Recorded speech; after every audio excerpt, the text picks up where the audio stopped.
Welcome to Tales from the Fandom, a podcast that brings a special guest out of the multiverse and straight to you.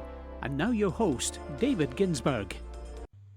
Welcome to a special edition of Tales from the Fandom. It is March 21st, and we are living in the world where Beauty and the Beast is back to being the number one movie in America, but it's not animated this time. And we have Sadie of Sadie by Design is coming back. You've heard her on her own episode. You've heard her talk about Harry Potter and the Cursed Child, and now she's back to talk about Beauty and the Beast. Welcome back, Sadie. Thanks for having me again, David. I'm so excited to talk about this with you tonight. Now, I just want to preface that this is spoiler territory. If you've not yet watched the movie, just stop the podcast now, come back to us after you've finished watching it, and then enjoy. And I also want to say that Sadie and I have not discussed our feelings on the movie, so I don't know what Sadie's going to say. Sadie doesn't know what I'm going to say. It's kind of like those old TV shows where you held up cards and, you know, like the Newlywed Game, except this is about Beauty and the Beast. All right, Sadie, so I guess the first question is, did you like it? I enjoyed it. I did. I thoroughly enjoyed it. How about yourself? I liked it.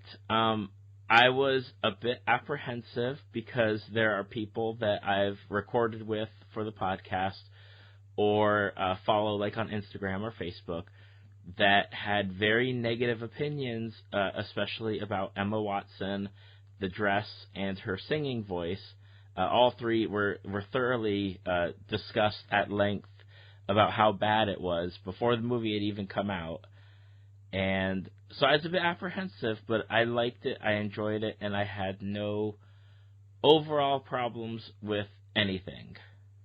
So I would say it's probably like a 7 or an 8. I was not crying in the movie theater like some people I know have, but... I cried in the movie theater, but I cry a lot, so it's not a shock. So on the point that I feel like you've probably discussed, I can say that I don't have a problem with Emma Watson's singing voice. I thought her singing was great, especially for someone who doesn't come from like not a performing back, but like a singing background. I thought she did a good job. So should we talk about like the elephant in the room first? Well, it depends on which elephant that is. But you lead out that first elephant. Okay, let's talk about the dress. Emma Watson is very famously noted as she did not want to wear a corset for the dress. They let her have they let Emma Watson, as far as the movie went, she was able to dictate a few things, like Belle became the scientist instead of her father, or the engineer, the inventor, and then the other one was the non-corseted yellow ball gown. So there were a couple things. I know that they also they let her have a pocket, right, instead of a basket, which I don't really like, and boots instead of flats. The boots were kind of take it or leave it for me. The apron, I mean, that stuff didn't really faze me, because that dress is not her blue dress is not the iconic dress of the movie. Right. The yellow dress, I was disappointed. I will admit that the yellow dress is not my favorite Disney dress. It's not.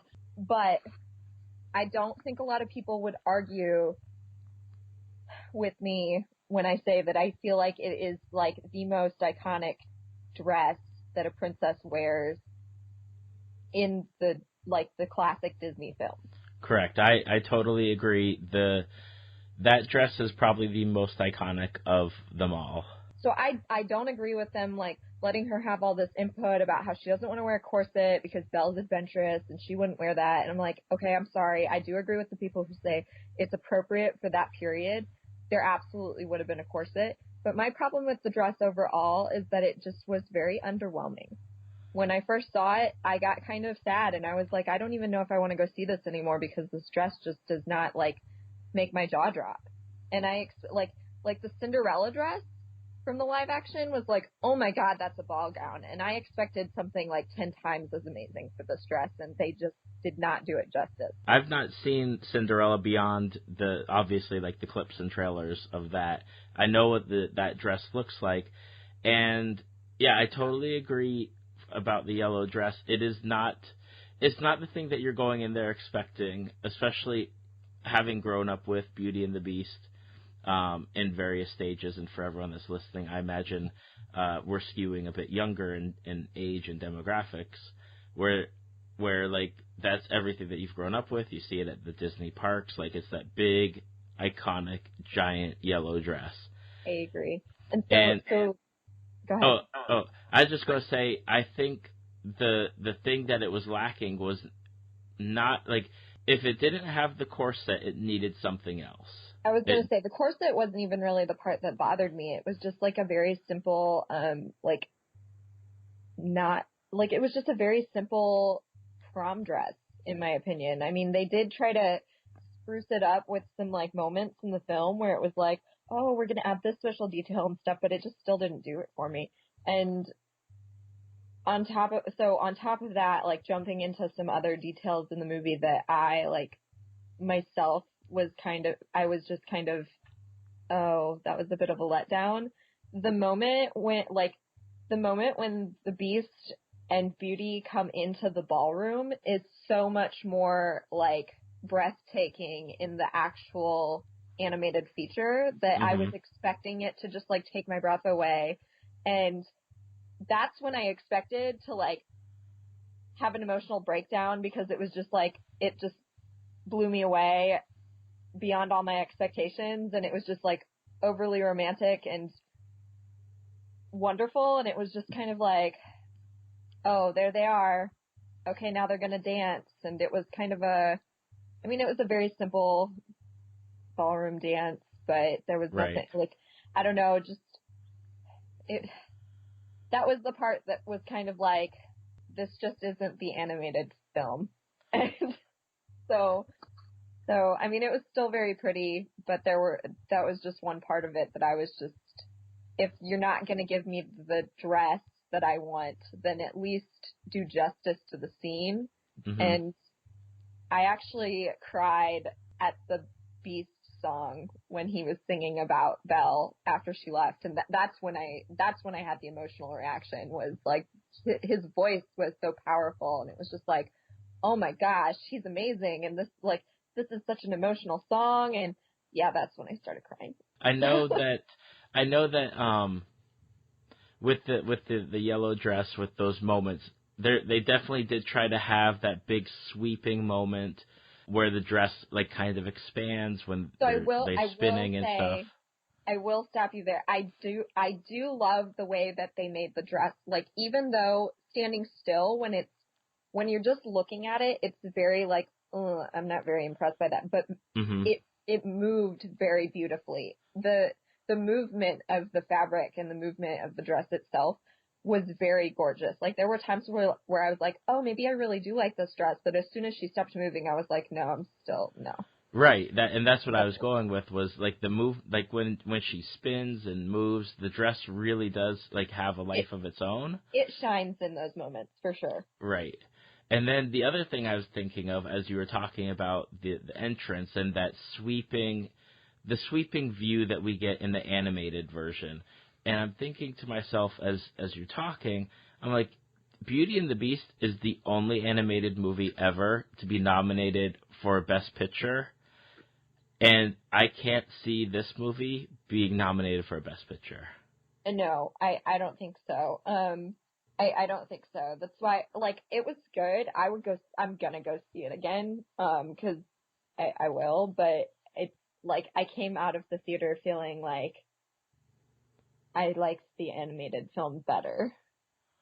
You're right, and I definitely think that there's going to be, it's breaking a lot of ways from what I'm seeing, that the movie is really great, and then they'll say, or it'll be, the movie's really great, but Emma Watson. The movie's really great, but the yellow dress. I feel like Emma Watson did a great job. I don't have a problem with her acting or anything, other than the fact that I still, and I shouldn't be critical of this because other than Lumiere, nobody had a very heavily thick French accent, but they're in France.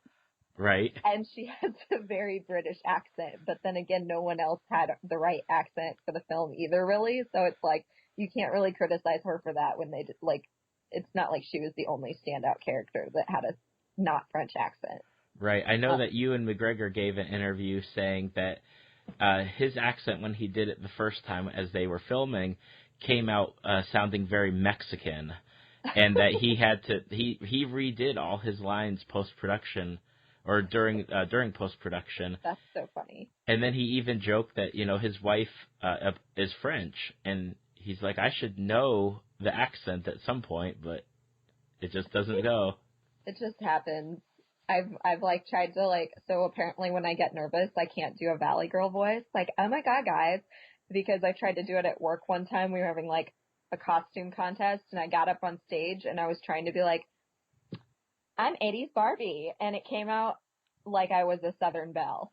And I got down and I was just did I just talk like a Southerner? And my friend was like, yeah, apparently nerves make you Southern. And I was what? Wow. So it happens to the best of us. It happens to the most professional, from Ewan McGregor down to Sadie. Okay, am I allowed to drive this conversation, or do you have Of other course. questions? Okay, go for it. So I want to talk about the thing that, I don't understand. Okay, so they released this huge article about how Disney was, Beauty and the Beast was going to be the first Disney movie to have a, gay relationship in it. Uh-huh. Do you understand, I don't understand why they made such a big deal about whatever the gay part was. There were some, but, between LeFou and Gaston, it wasn't oh my God, that was so homosexual. There were no parts in it that were,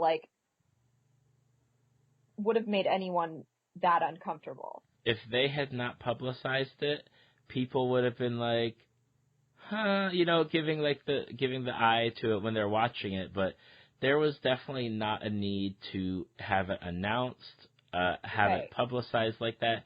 There's very few moments in the movie to begin with that even touch on it. It's almost reminiscent of Star Trek when they announced that Sulu was going to be gay and have be in a relationship or married to his partner, which they pretty much cut out of the movie. But yeah, well, I just after I saw that announcement, I was waiting for the big moment, and then after the movie was over, I was what was the big deal about? Right, the only moments were LeFou holding Gaston in his arms for the 1 second, and then him dancing with the other village men. Right. And that was more than anything else that happened between him and Gaston, and I was just I just don't there wasn't this deep-rooted story that was revealed to us between the two of them. I just don't, I don't know. I felt I needed to bring it up because it was just everybody I feel was waiting for it, and I'm interested to hear if people have things to say about this part of our talk, because I want to know if everyone else was as baffled as I was when the movie ended. I thought there was going to be more in the middle, when LeFou was talking to the 3 townsgirls that are pining over Gaston, and he's like, oh, it's not going to happen. Yeah. I expected there to be more in that interaction, and that's what I when I'm watching it. I was kind of looking for it because I love Josh Gad, and when they had announced it, that part was written for him. Right, exactly. It's so ridiculous. Exactly, and after the announcement, everyone's watching for it. There's no way. There are people that were swearing off the movie after that announcement, oh, I'm not going to see it. And there's a running meme oh, you're perfectly fine with girl on Beast or what action or whatever. Yeah, no, I totally shared that on Facebook because it made me laugh a lot. Yeah. I just want to give so I already talked about how the Beast song made me cry and stuff, but I when he turns into a human, I I need to talk. Should I wait to talk about the ending until No, we're done with our thing? No. Okay, so here is my biggest my biggest letdown, I guess, with the film. More so than not more than the ball gown, but the whole ballroom scene. So first of all, I'm gonna give major props to Dan Stevens, because when I was watching the end, I was like, oh my God, he looks so familiar. I had read it before and known that it was the guy from Downton Abbey, but I forgot. And finally when I saw it afterwards, I was like, oh my God, I can't, he looks so different with long hair. But I don't think that they could have picked a more perfect resemblance to the original animated character by choosing him as an actor. Yeah, he was very spot on. That part of the ending when so that is, to me, one of the best parts in the original animated film is when the beast turns back into a human and then turns around and he's got these big beautiful blue eyes and you're every little girl is like, oh my gosh, marry me instead. Trust me, every little girl. And and so that moment was with the eyes and stuff. I'm so happy that they zoomed in on his eyes and gave him that moment, because it was thank you for not taking that away from me. But the castle scene was incredible, but in my opinion, it wasn't as awesome as the animated feature when they changed the castle back, because I feel like they kind of glossed over a lot of the details by doing a big zoomed out scene instead of in the animated where they zoom in and they show you the angels transforming back from demons and all of that. You kind of get a little bit of it, but it's just not as good. You get it with the one really tall pedestal where it changes from something to the knight slaying a dragon or something along those lines. I think it was a dragon and it changed into a winged horse or something. And then they really do go from that one piece into almost, and there are a few things that are very Harry Potter-ish. Obviously there's a line that I'm sure we'll talk about in a minute, but I could imagine the way that they changed the castle is something very akin to, after the Battle of Hogwarts, the castle puts itself back together. Yeah, well, and I felt that way about a lot of the, I feel by adding the extra storyline, which I liked how they twisted the storyline. I thought it worked well for this movie, but I feel because of that, they took away, a lot of the musical moments were cut out of it or cut short, and so they just didn't stand out as much to me. And unfortunately, because they've done this and they stayed so true to the original, unlike Cinderella, they left themselves a lot more room to play around with it. I think this one they kept the music, they kept the storyline for the most part. You're gonna be comparing it to the original, and there were just some the part where he's transforming was much shorter than it was in the original, and that was one of the most emotional scenes in the whole movie, when he's transforming and you get to see all of his fingers turn back from claws and all of his toes, and it's a much more drawn out scene, and I feel they were cutting some of the parts short because of time constraints, because they had added more to the storyline. And quite honestly, it's already a really busy movie. They could have done without a lot of the twisted storyline. Right. They added that a little bit of the storyline. The part that I'm thinking of is with the witch. I believe her name in the village is Agatha. Yeah. Where she finds Maurice tied up. She brings him back to her place to recuperate. She's in the town. She's there at the end, at the end of the fight where Belle's crying, and it's kind of I liked her there in parts, but not at the end. Yeah, so at the end where Belle was crying and stuff, I get it, because they twisted it so the last petal had fallen, and then she kind of was like, okay, I'll fix this for you, instead of it happening right before the petals fell. But it's kind of like the I don't know if you've seen the stage play. No, unfortunately not. In the stage play, the Enchantress, she doesn't play a large role, she changes him, and then she kind of drifts in and out of the scenes. She doesn't say or do anything. She just kind of sits around and watches creepily in the shadows. And it kind of reminded me of that. It was like, I get why they're doing this, but I don't really need you here. Like, you've already played your part. Mm-hmm. Like, get out. So, I don't know.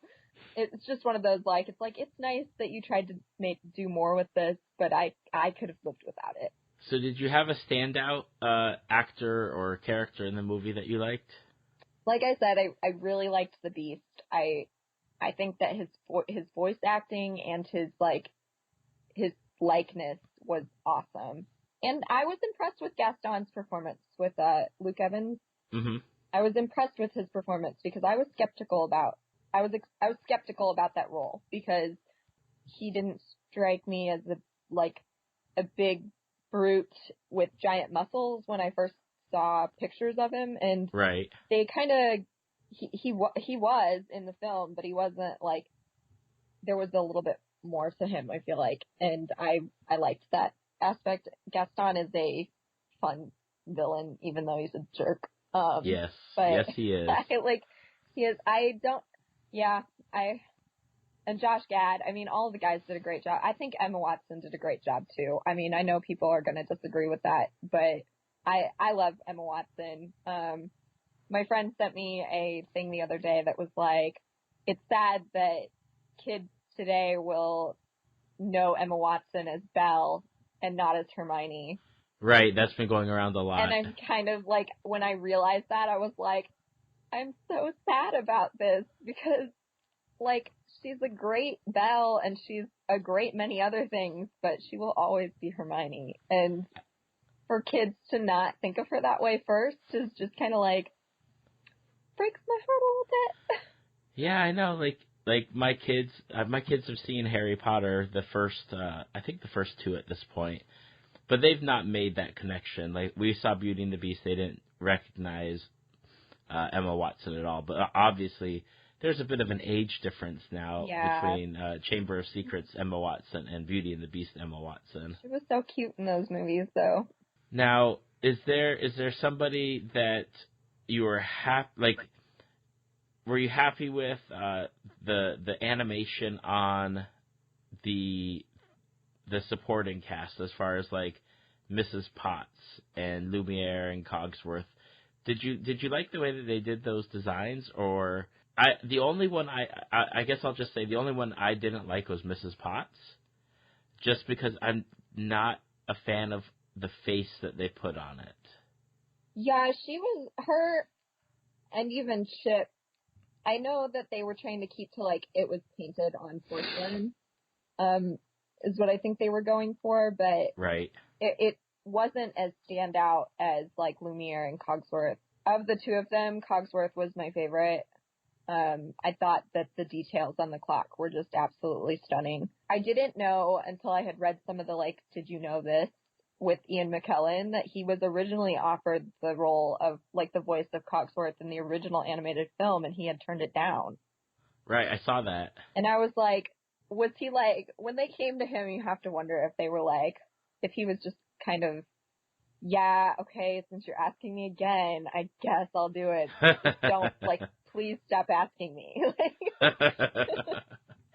So, I thought that was kind of cool, because it was like, is it like, okay, fine, since you're asking me again? Or was it like, yeah, I really missed out on an opportunity by turning it down last time, so I'm not going to say no this time. Right. That's definitely something where you got to think about it and wonder what's going through their mind. Like, oh, back in the 90s, I was offered this movie, or 80, I can't even remember when Beauty and the Beast came out. Was it 89 or 90 or 91? Somewhere around there. Was that long ago? I thought it was 91. Wow. 91. I think it was that long. Like, you gotta wonder, okay, so he got offered it back in 91, now it's 2017, probably 2016, that they're doing the recordings on the voices and stuff. And you have to wonder, like, does he even remember being offered it? I'm sure he does. I don't feel like that's something that you forget. Yeah, definitely. I really liked Cogsworth. I liked Lumiere, Ewan McGregor. I liked their relationship that they had. It wasn't as fun as the animated version, but it was good. I enjoyed it. Yeah. I thought it was weird that they stuck to the lyrics, like, almost word for word with most of the songs, but then Gaston, they, like, changed a verse completely. And Right.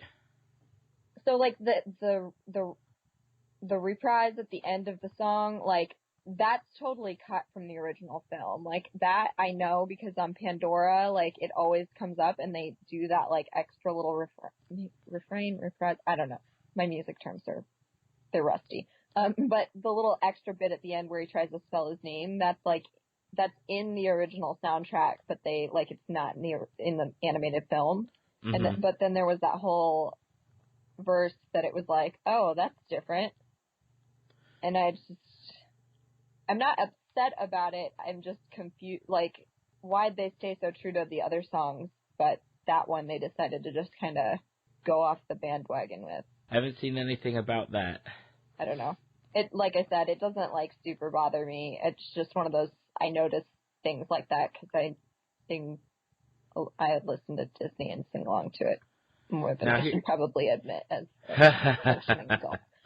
So. Now here's a question for you. Did you like, at the end of the movie, that some of the villagers were people that had escaped the curse from the castle? Because you have the reuniting of Mrs. Potts and Mr. Potts, and you have the reuniting of Cogsworth and I guess it's his wife. They, like, had made the comment, like, the village even forgot about the castle. Right.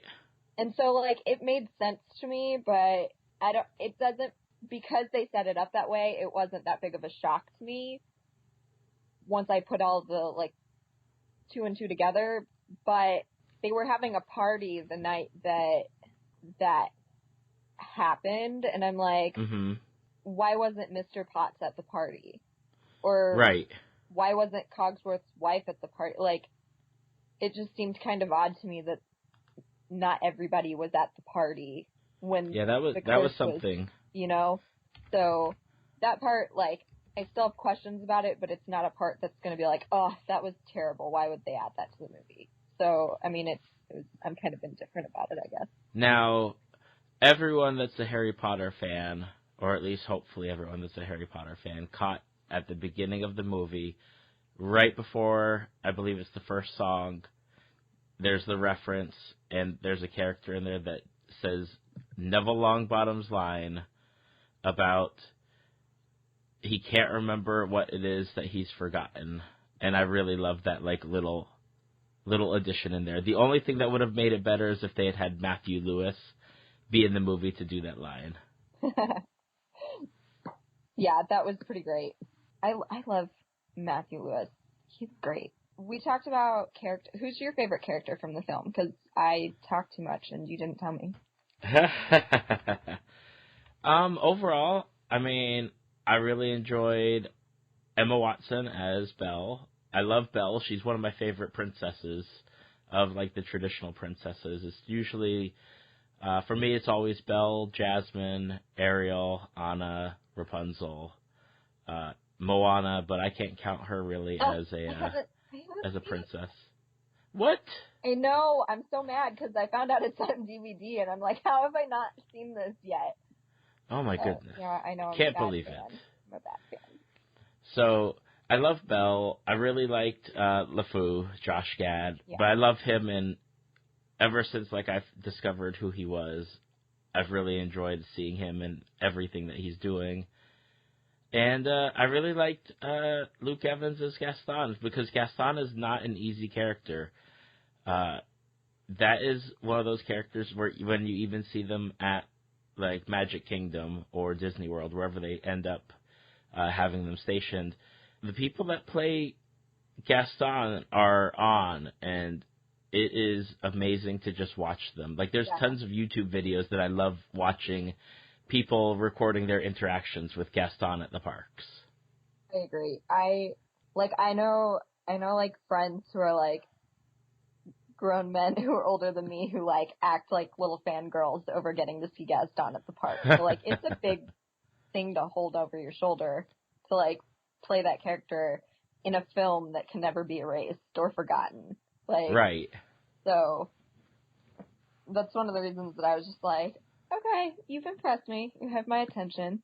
So here's what I liked, but that was different from the animated movie, and I really liked it because it's such a little understated moment that when Belle is going to trade out her books, she doesn't go to a bookstore. She ends up, I think it's at a at a small looked like church. a little church, and he was maybe a missionary.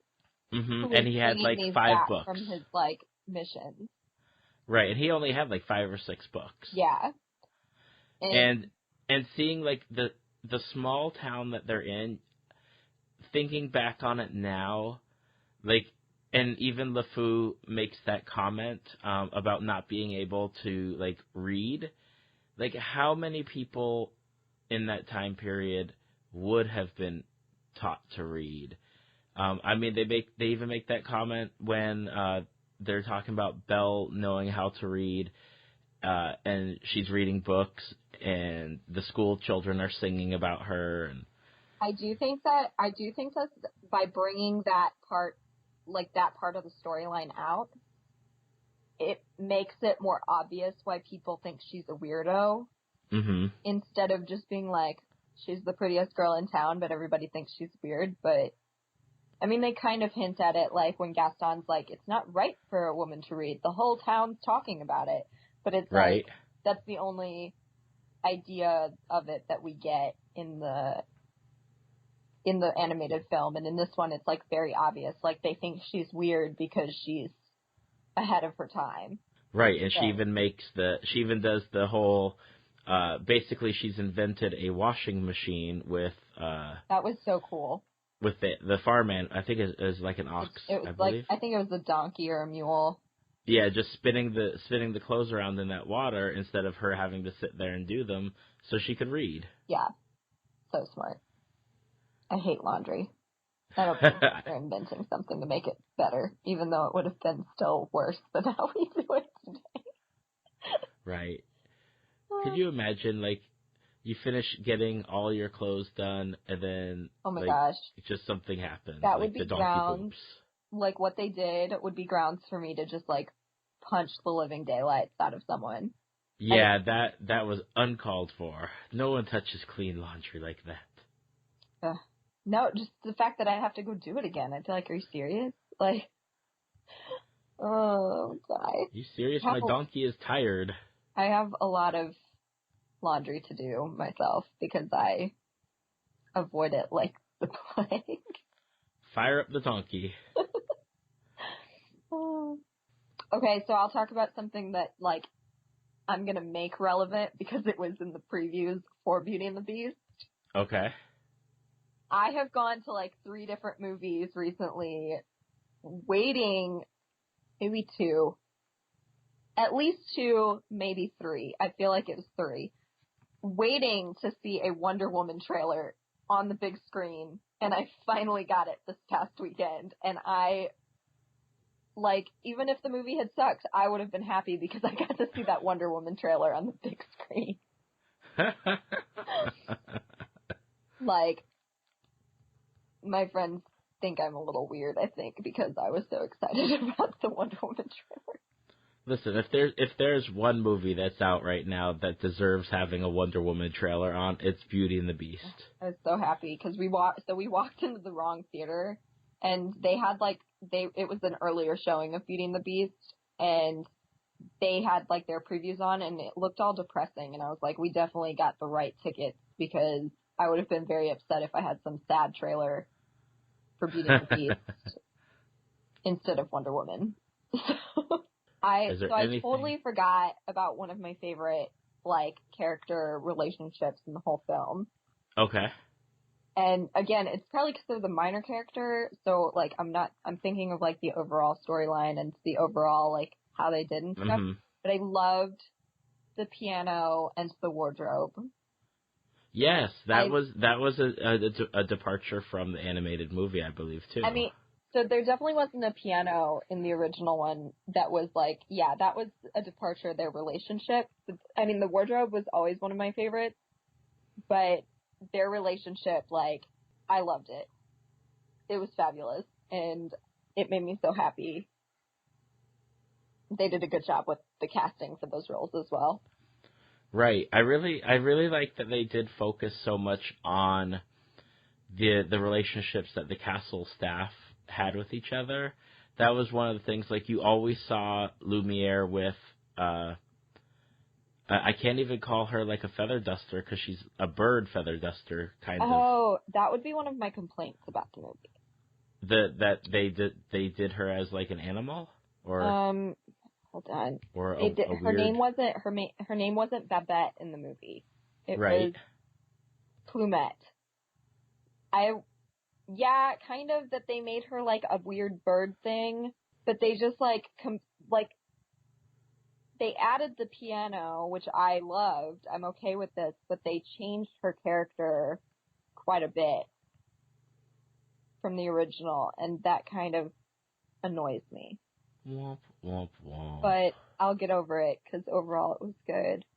And then, overall it was good. Oh, and then one other little detail that I did like is that, so you said you haven't seen the stage play, but in the stage play, when he shows her the library and stuff, the Beast is like, his reaction is, I've never read any of these books because I don't know how to read.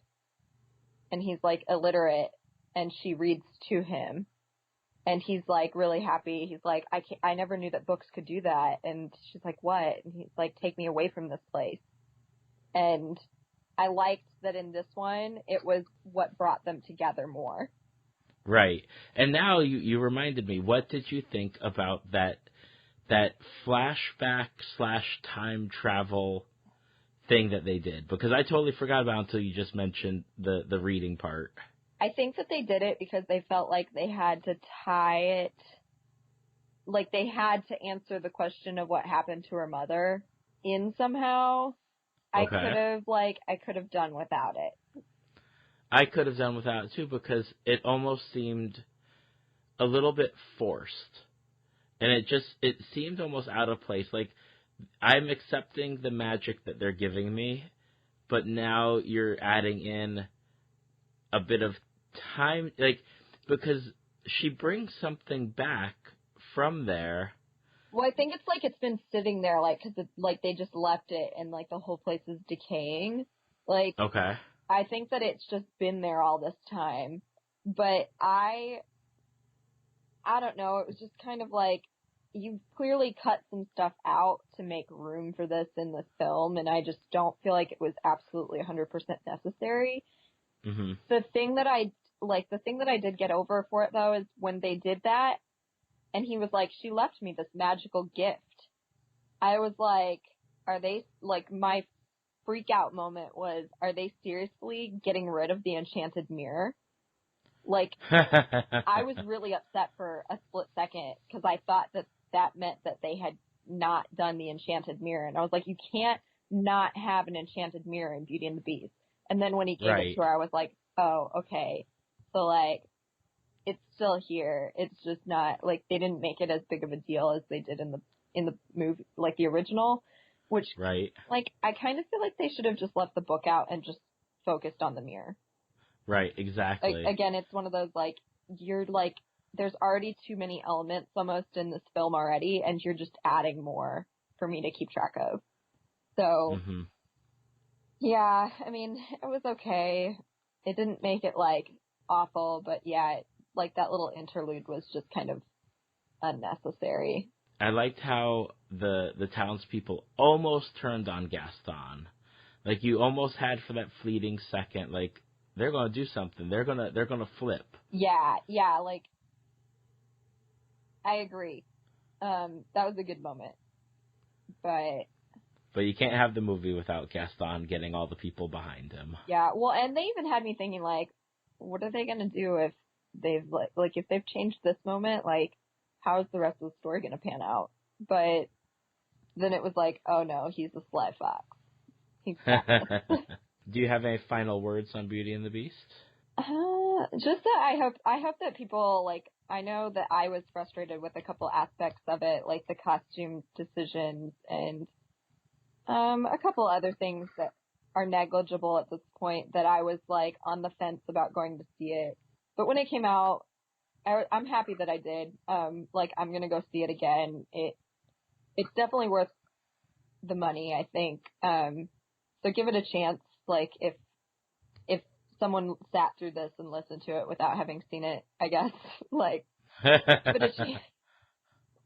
No, I don't have anything for anyone who's already seen it. I hope that they enjoyed it. I hope that they were like me, that they were happily surprised that it, like, it might not have been perfect. It definitely wasn't.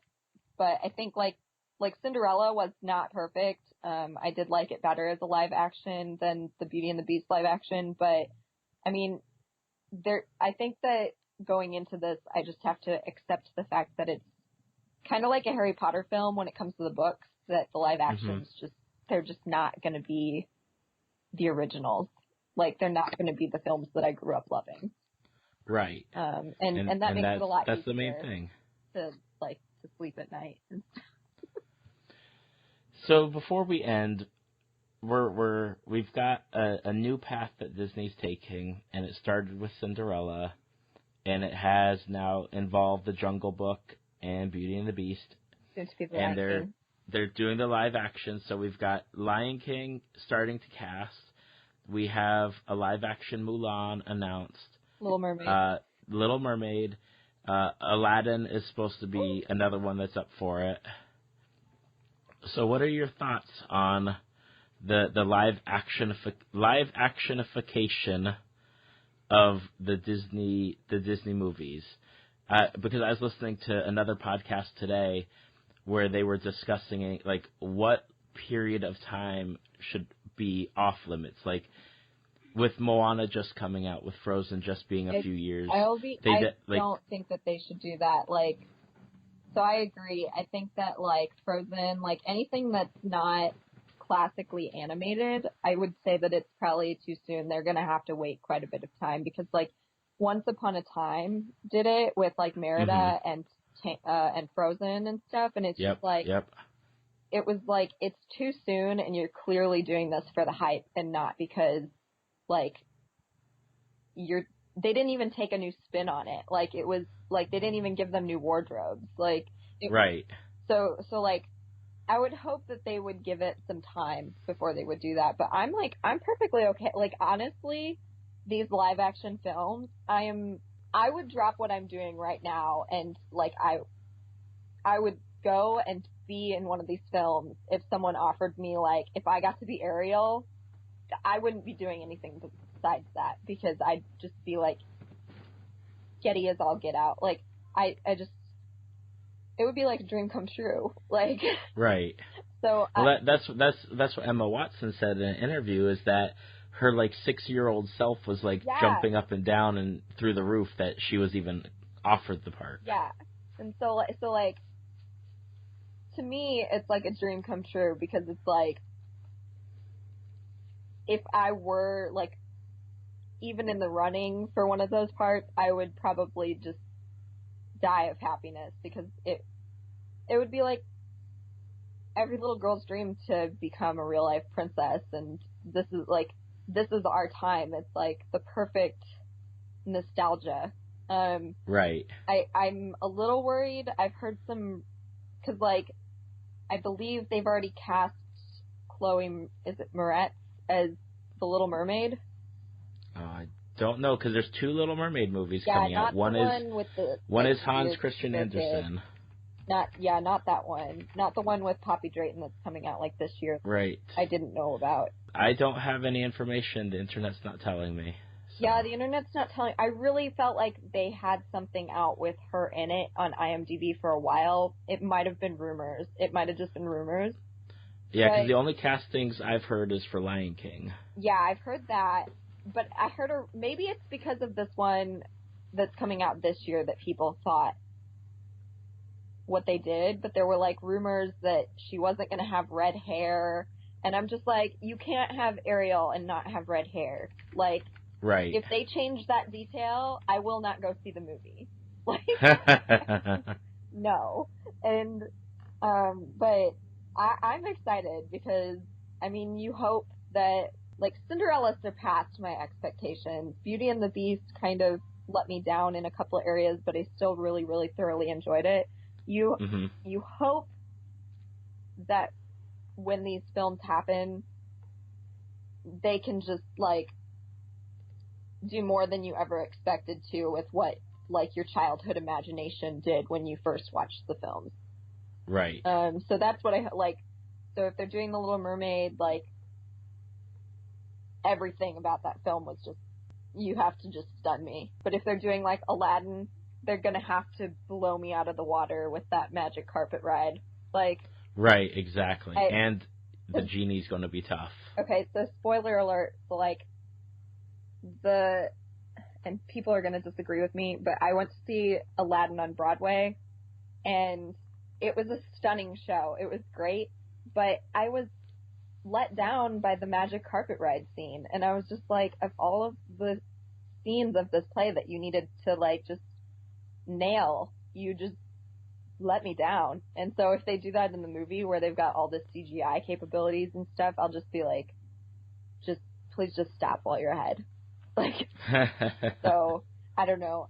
I'm excited. I'm excited because I don't feel like I've been let down, like, to the point where I just don't want to go see another one.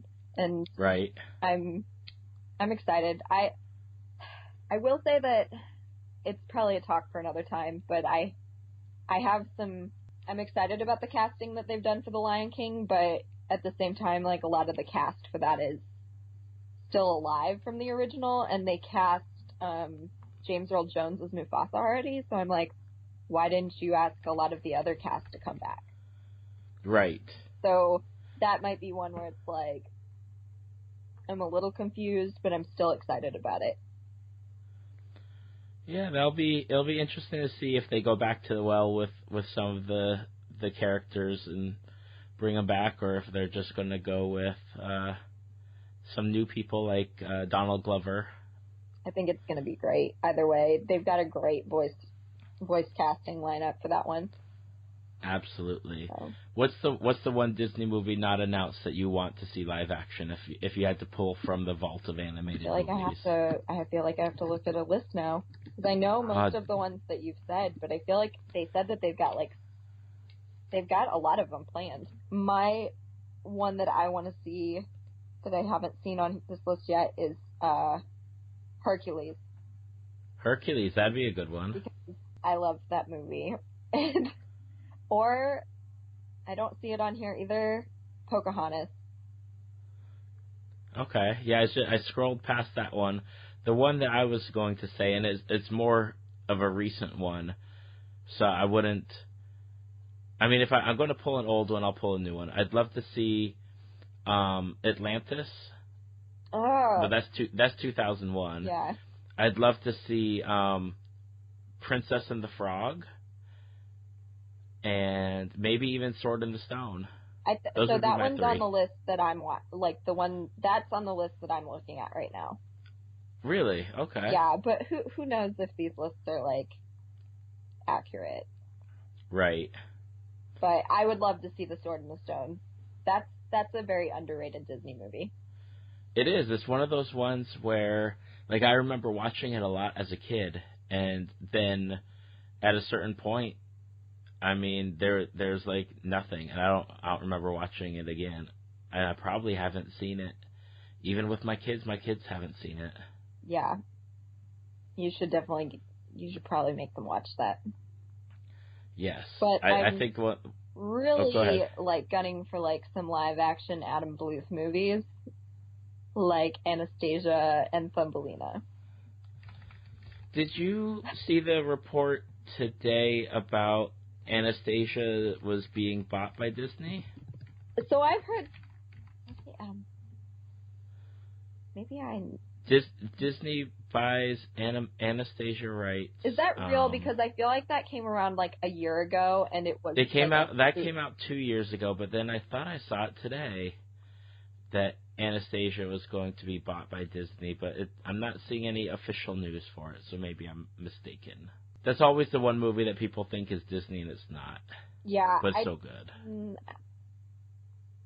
I know that there's a musical, like there's a Broadway musical coming out that I've like considered buying tickets for so that I could go see it. Well, maybe that's it. I don't think it's Adam Bluth. I think I messed up his name. Don Bluth? Thank you. I was like, that's not right. Yes, Don Bluth. So oh my God, I would like the one animated film that I would just like kill to be the leading actress in is not a Disney, and it's not it's not like the off Disney that everyone thinks is Disney. Mm-hmm. It would be The Last Unicorn. Oh my goodness. That's a throwback. I love that movie. That'd be interesting to see getting a unicorn on screen with everyone, but I think they could do it. I think I would, like, if someone came and I would just, I, like, would be the happiest person on earth. It's way off topic. I'm sorry. I'm not really sorry. That's okay. That's how we roll here. You know that. So, for those who are listening and they haven't listened to either your first episode or our very quick Cursed Child review, where can people go to find you on the great wide internets? Okay, so I have my website, which is sadiebydesign.com, and I run a cosplay blog and my portfolio off of that, and then some of my lifestyle. But I also go by Sadie by Design on primarily Instagram, Facebook, YouTube, and Twitter. And I might be starting to stream on Twitch soon, but that's like, I don't have a schedule worked out or anything yet, so. Gotcha. But, There's that whole funny real life thing that gets in the way of wanting to do fun things. Yeah. I'm a distracted individual. Sometimes it's hard to commit to things 100%. And before we go, you're also immortalized now in a Marvel comic book. Is that correct? I am. If you want. And which comic and what number? So I'm in the so Marvel has done its Agents of Girl, which is Genius in Action Research Labs, and it's run by Nadia Pym, who is the Unstoppable Wasp. Their first issue came out in January, but I was in issue number 3 that came out this March. So you should definitely not just buy my issue. They're featuring 2 women of science and engineering in each article, like real women. So I'm featured in the 3rd issue, but all of the women are awesome. And the comic book is absolutely just adorable and laughable and like in a funny way, not in like a it's bad kind of way.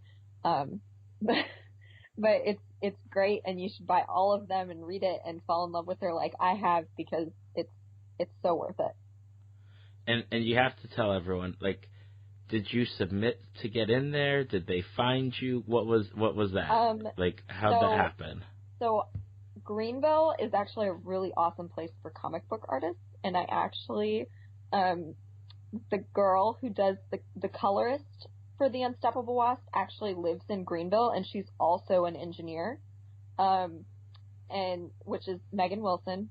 So you should check out her other artwork. She also colors for like Hellcat is one of her big ones, but all of her work is great. And she recommended me to the artists who are running that program. But if people are interested, they're still like they're looking for other ladies of like science and engineering to like feature in future issues. So if they're interested, just tell them to get a hold of me, and I can see if they're still looking for people, because I can get them in contact with the right people. Awesome. I will be sure to put that out there. Yeah. And if anyone's listening, contact Sadie. You should be contacting Sadie anyway, because she's awesome. Yay! Well, Sadie, thank you for hopping on and watching Beauty and the Beast early enough so that we could talk about it and get a good review episode out. Of course. Thanks for having me again, David. I look forward to this every time we do it. Thank you for listening to Tales from the Fandom. Subscribe to us on iTunes or your podcast app of choice. Follow us on Facebook at www.facebook.com/talesfromthefandom to see photos, links, leave feedback, and check out upcoming guests. If you'd like to be a guest, email David at talesfromthefandom@gmail.com.